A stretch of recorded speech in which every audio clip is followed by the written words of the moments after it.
Hello and welcome to another episode of Let's Make It. And this week we're running, actually I am running a little bit behind. I didn't really get a chance to get much set up, but when I got home tonight, I worked on something and I'm actually going to put together a segment. And Bob's working on a secret project as well.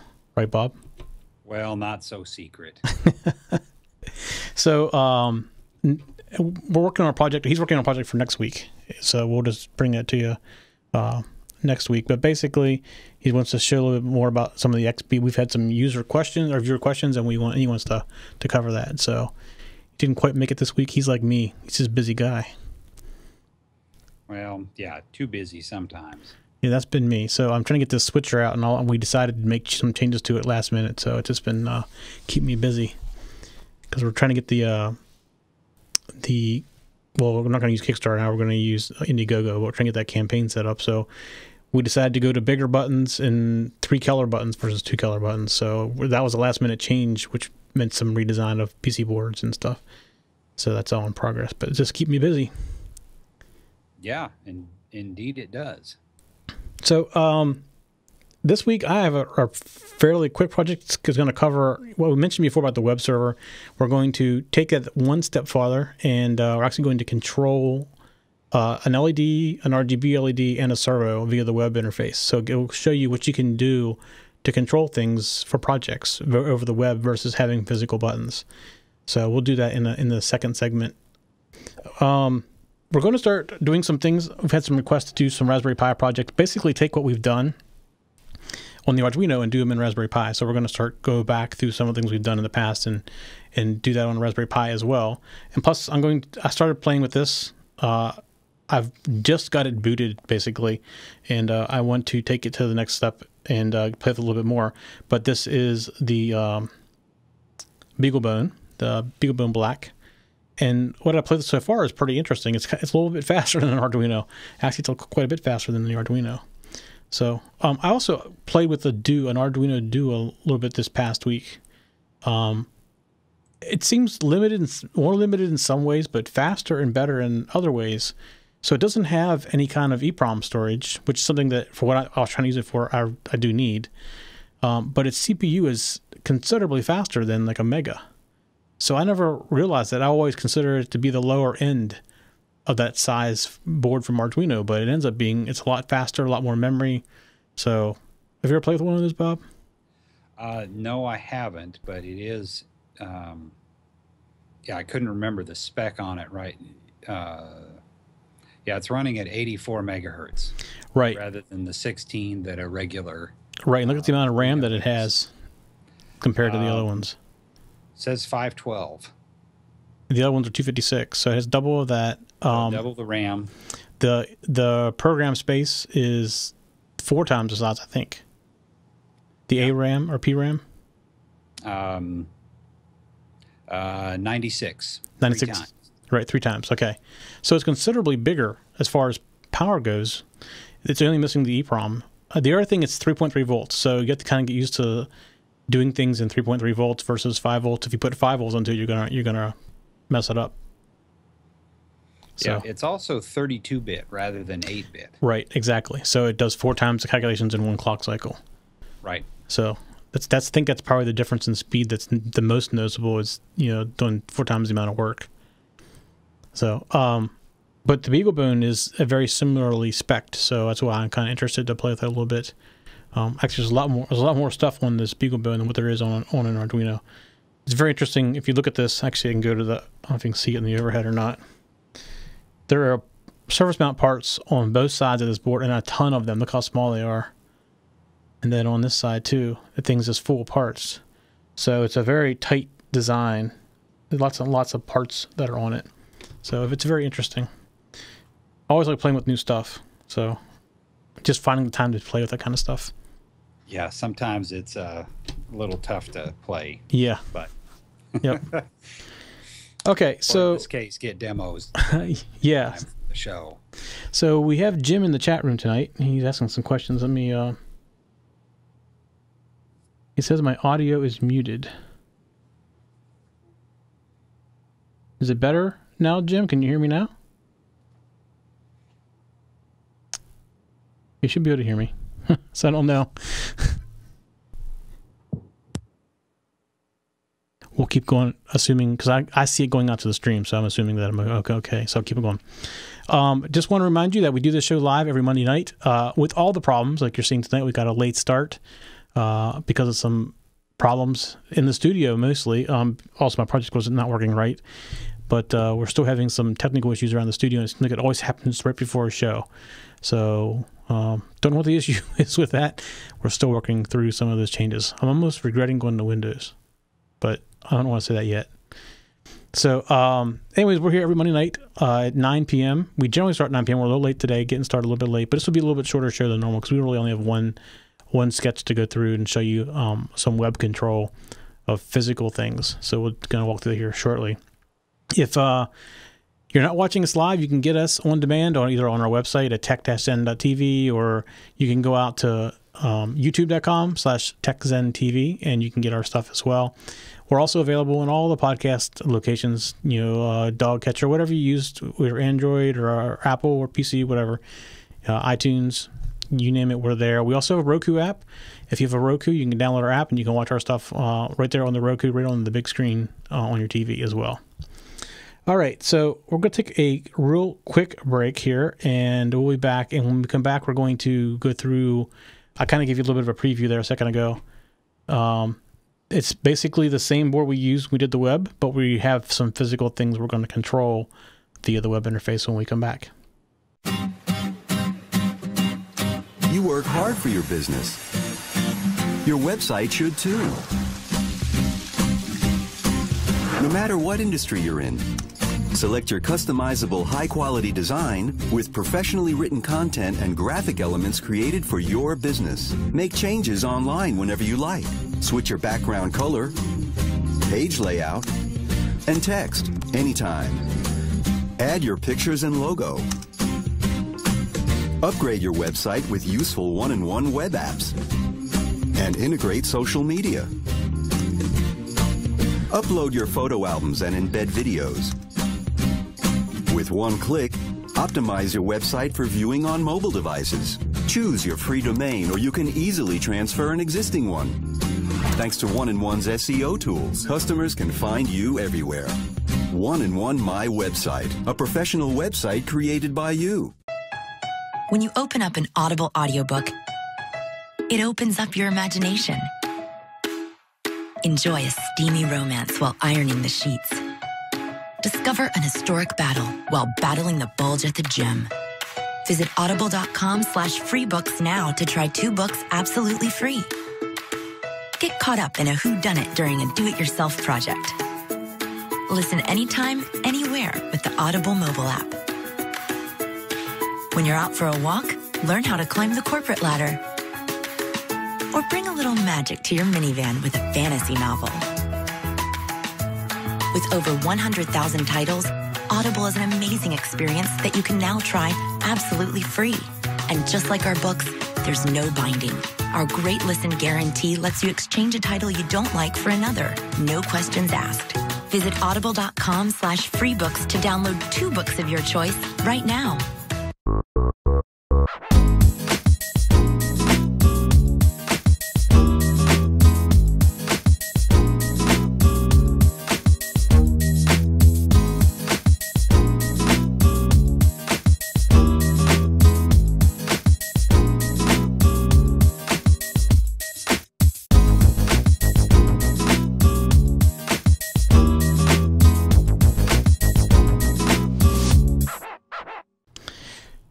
Okay, we're back, and before the break, we did a little teaser here. We're going to walk through it a little bit more, but we're going to talk about how you can control physical things from the web from a web interface using an Arduino. So we're going to hop over here, and as mentioned before, we basically have an Arduino Uno with an Ethernet shield. It's the exact same one we did when we did the card read, and also we did the other Ethernet web server show. And then you have this little breadboard here. You see the blue LED right here. And you have an RGB LED right here and a servo. And what I'm going to show you is how from a web page you can make these things do different things. So let's show you the web page real quick. All right, so here is the web interface that we have created this time. Still pretty simple, a single page. And you see I have a web control for control pins, and I'm going to turn off and on what is pin 13. And then I also have the ability to control a servo. Right here I can say where I want the position to be. And then I can also turn on the RGB LED in different variations of colors based on from 0 to 255 for red, green, or blue. So before I go into this, I want to walk through the code. It's actually a little bit more complicated because it's a little bit longer, but we'll walk through it. And it'll look fairly familiar from the web episode. So this is basically a number of different shows kind of wrapped up into one, because we have talked about servos, we talked about the RGB and the pulse width modulation before, and we've covered pins, turning LEDs on and off quite a bit actually. So, and then we just covered the web server. So we're going to combine all that stuff into one. So we start at the top, and I have to include the SPI, Ethernet, and web server just for the web server alone. The only other library I really need is the servo.h, because that's what we need to control the servo. And then we define our MAC address and our IP address right here, like we did in the previous show. And we want our web server to start on port 80 and no prefix. So basically it's going to be at the top level of the web server. And coming down, I create a servo object called myServo, and then I'm going to define where I have the servo. Servo pin is equal to 9. And this particular servo is a little different than the ones I used before. And I found out through experimenting this evening that it doesn't like going below 13. If you get below 13, it starts making this noise. And the farther down you go, it gets lower and lower and lower. So, and then we have the maximum amount is 175, and that's what the old one was. I didn't see if I could go higher than 175 with this one. It's very possible that I could have.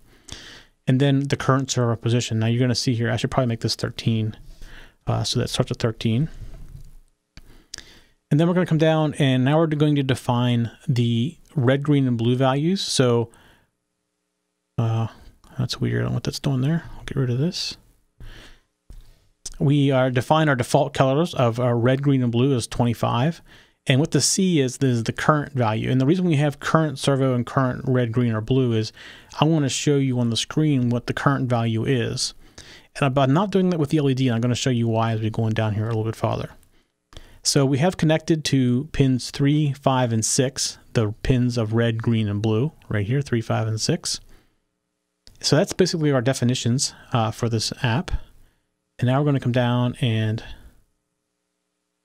define our default view, so kind of we did 2 weeks ago. And we create our header, and there's the Arduino web control title right here, and we're defining our font sizes. And then we are going to send out, when we get to the default page, we're going to send out success, where we're going to send out the 200 connect code. Then we're going to print this header right here. And then we're going to print out the actual web page. And this is where it gets a little bit longer. So at the very top, we're saying this is the title of the web page is web control. And then we're going to print out the H2 of control pins. And then we're going to do H3, which is pin 13. And then we create a form. And in this form, this is why there is no current state for the LED, is first thing we do is we look at the state of the LED on pin 2. And we say, okay, is it on or is it off? And if it is on, then we're going to print out to the web page a submit button that has the value of off for pin 13. If the pin is actually off, then it's going to come down to this else statement right here, and it's going to say, here's a submit button with the value of on to pin 13. And then we close the form. So one of the things you're going to notice in this demonstration is we have multiple forms. And we do that so that we don't change the value of what's being submitted for the other sections. We could have created one big form, but it's just a little bit more efficient to do it this way. So we're going to we're going to close the form out right here. Then we're going to come down and we're going to print out servo position. And this is where we're going to tell the servo how we want it to be, or where we want it to be placed based on its value of the range of the servo. So we create another form right here, and it goes to the exact same thing, /form. And we have one text value, and it's basically the name of it's called servo, and we're going to print out in that field the current location of the servo. And that is done by us. So the current servo position I set to 12 or 17, I'm sorry, 17. at the top. And if you change that, I'm going to change that value so I know where your current value is, so I can print it out to the web page so you know where you're at. And then we close out that form as well. And then we get into the RGB LEDs, and this is 3 input fields. We have 1 for each color. Again, we have our form, and then we define 3 text values, and here we go, input type is equal to text. And you see the value here, I'm putting C red, C green, and C blue. That's so I print to the web page what the current values are for red, green, and blue. And you see the names of the fields are red, green, and then here is blue. And then there's another submit button right there. And we close that form, and then we close the page out. So we come down, here's our default command, which we talked about in the last episode. We can, if you want more details about how to do the web page in the web server, listen to episode 49 where we cover that. I'm not going to go into detail how to set up the web server on this episode. And then we come down, and here's our form command, and we're looking for, again, make sure it's a post. Here's our name and our values right here. We're going to read the post parameters up to 16 for the name, up to 16 for the value. And you see right here, I create two string variables. One I'm called name, one I'm called value. And that's because I want to do some functions on these later using the string class. So we basically are converting the character array of name into a string class of name, and the same thing with value. We're converting into a string class of value. So our first thing we do is we look for the pin 13. And with pin 13, if I receive the off, so basically the submit button that's named off comes to me, I'm going to digitally write to pin 2. Okay, that's right. I moved it from pin 13 to pin 2 because of pin 13 was having issues. So it's actually pin 2. I should probably rename this, and I'll do that for the final sketch that goes to the website. But it's actually pin 2. I'm going to turn it off. But if I don't get the off command, it has to be the on command, because that's the only other thing I have with pin 13. So then I'm going to go ahead and digitally write to pin 2 and turn it on so it's true. And then we're going to look for servo. And right here I'm converting the text to integer. So I take the value, the character array of value, and I convert it to an integer into a variable called servo position or servo pos. And then I'm going to check and make sure that the value that was entered is, well, if I'm going to check if it's less than the minimum servo, which is in my case is 17, I'm going to set it to equal to the minimum. And you're going to see that in the web page. I'm going to show you that when I put in a value that's out of range, it's going to fix itself. And the same thing goes with if it's out of position on the other direction. So if you put in a number that's bigger than the maximum position, it's going to take it to the maximum position, and you'll see that again. And then I write to the servo and tell it where I want it to go in servo position. And then I store where the current position is in current servo, so I can display it back on the web page when it prints back out again. And then I come down and I check for a red, and I do the same thing. I take the number that comes in, and that's in the value character array, and convert it to an integer. And if it's less than 0, that doesn't make any sense, so we're going to make sure it's equal to 0. And the maximum value you can have output is 255. So if it's greater than 255, we're going to make it equal to 255. That's full brightness at 255. And then I'm going to do analog write to the red pin with that color number. Now you got to remember LEDs are controlled, brightness is controlled by pulse width modulation. So these are all on pulse width modulation capable pins. And when you write this number out, it sets the duty cycle for the pulse width modulation. And then I set the C red equal to the current color number, because that's the last number that we got in from red. And I do this against the exact same thing again for green and for blue right here. And then at the very end, I say, go back to the top page. And if you don't send me anything to the form, I'm going to send you back to the default command by default. And then in setup, there's a few things down here. We have to set our pin modes. And like I said, now I'm using pin 2 instead of 13.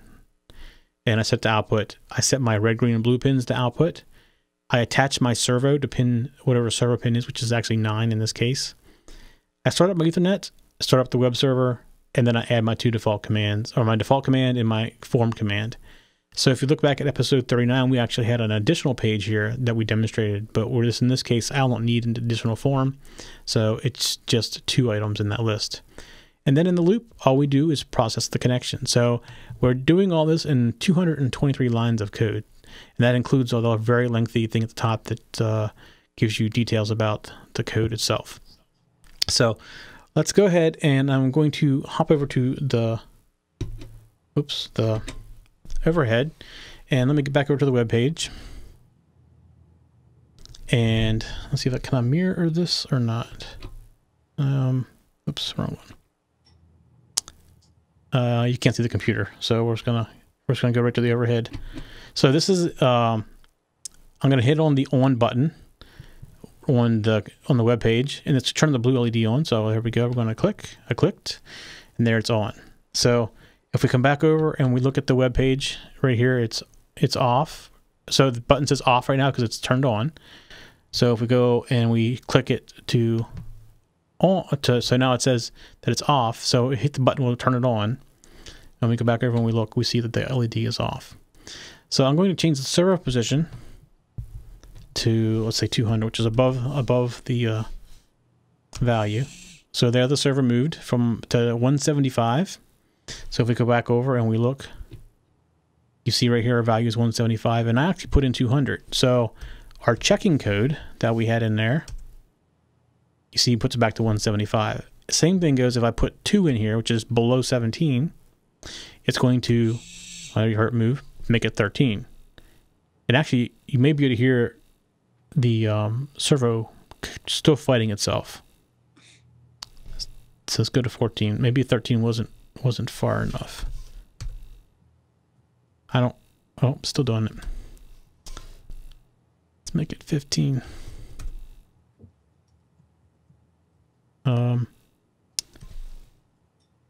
It's still fighting. I can feel it. I actually have my hand on it right now. So let's see, 16. Still doing it. I thought it was 17 was where yeah.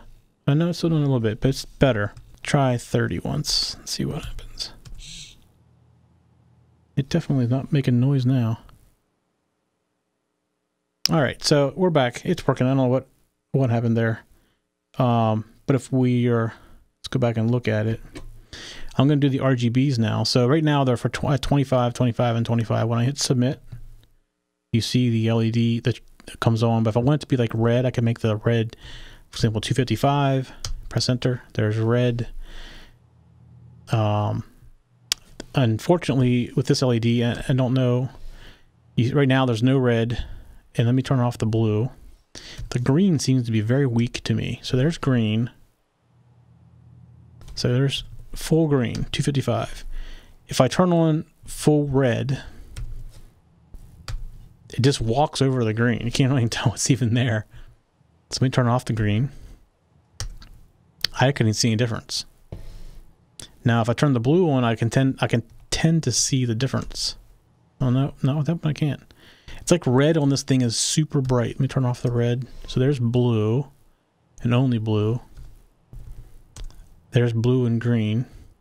So if you watch on the webpage, I'm just changing these values. So if I turn them all on full brightness, and we go look at it, you see red is very, very bright. I'm going to go ahead and turn off the green and the blue. And I couldn't tell any difference. You can't even tell the red and the green and the blue are there because the red's so bright. So I don't know why that is. I haven't looked at the specs on this particular LED because there's green. So we can see a little bit of red in there. Red's down to 30 now. And there's red at 50. There's red at 90. So you can see red starts taking over. Green's at full brightness and red's starting to take over already at 90. We can turn on the blue. So yeah, don't know why. There's every LED, RGB LED has different specs to it, and this must be one that's very red facing. All right, so again, here's the servo. You see that's at the high of 175, and let's go down to 17 and see if it makes the noise it did before. Is it still doing it? No, it's not. It's not kicking like it was before. So I think 17 was the number where I thought it was.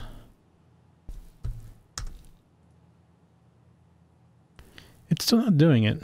It's still very quiet.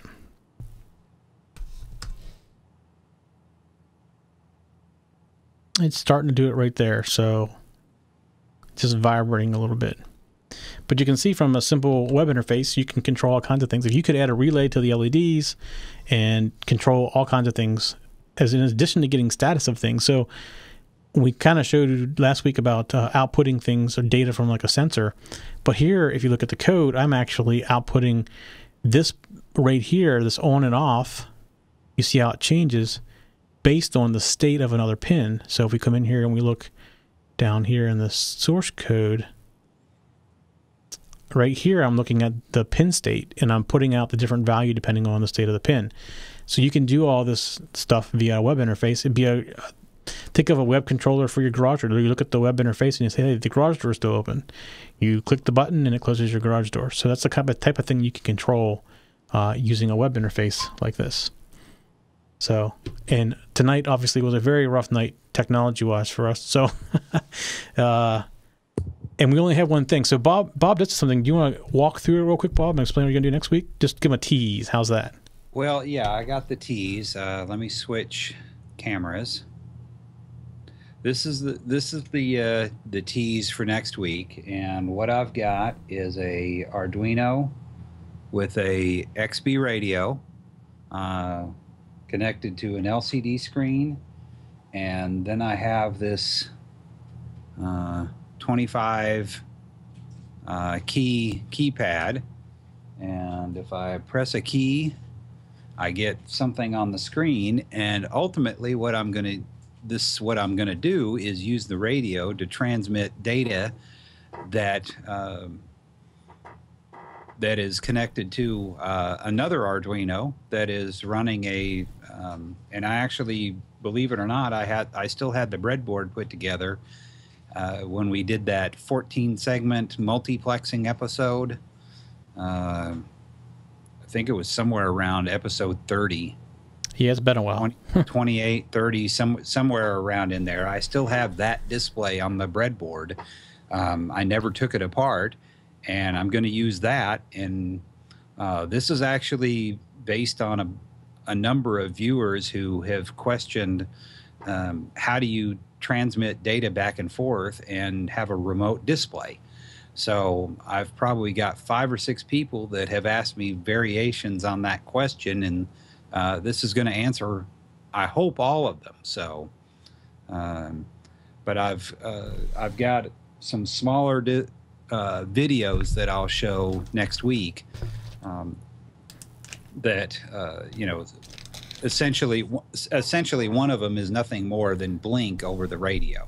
The standard, you know, hello world kind of programming for a microcontroller. So, and that's all it does, is it just blinks the LED on the other display.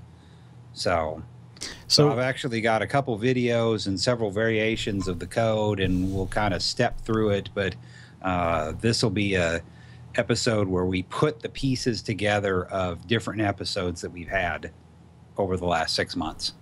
So the ZigBee, the XBees you have, do they have the antenna on top, or are they the ones that are flat on top? They're the small, they're actually small antennas, and I don't know if you can see it. It's actually right here. If you can, let me move the, you see the, yeah, so you have a little wire on top of it, right? Little wire antenna. Yeah, see, I had the one that had a little square on top of it. So they didn't, I don't know how far they went. I was kind of curious how far yours would go apart before they stopped working. According to the spec, these are supposed to be reliable at full speed, up to 30 meters indoors. That's it, 30 meters? I thought it was 30 meters indoors in a building. Okay. Outdoors, it's 100 meters. Okay. That's what the spec says. I haven't actually tried it because the other radio, well, actually I don't even have it connected. They're a foot apart right now on my desk. Right. I mean, I got the ones that had the smaller antennas because I was going to be testing them, you know, right next to each other. So I didn't really care about distance, but I've had that question before about how far away do they work. Right. So, and I do have I am planning on doing the same as I'm transmitting data with an Arduino. I've got my Pi out, and I'll be showing how to send the data with a Pi as well, or at least have the code ready to show, and show how we connect it up. Whether we do it live with both units, we'll see if I can get that together for next week. Okay. So you're going to use the XBees for that too? Yep. Okay. So this week, you and I talked about this already this week. I ordered some of these other 2.4 gigahertz things. And here, I got one right here. Let me go. It's really small, but it's 2.4 gigahertz. When I first got it, I thought it was either going to be Bluetooth or some kind of Wi-Fi, but it's not. It's its own protocol thing. So I'm going to experiment with this sometime in the next couple weeks as well. So we can, curious about distance on these two. You can see the antennas actually on the board, so it's probably not very far. I've got a set of these coming as well.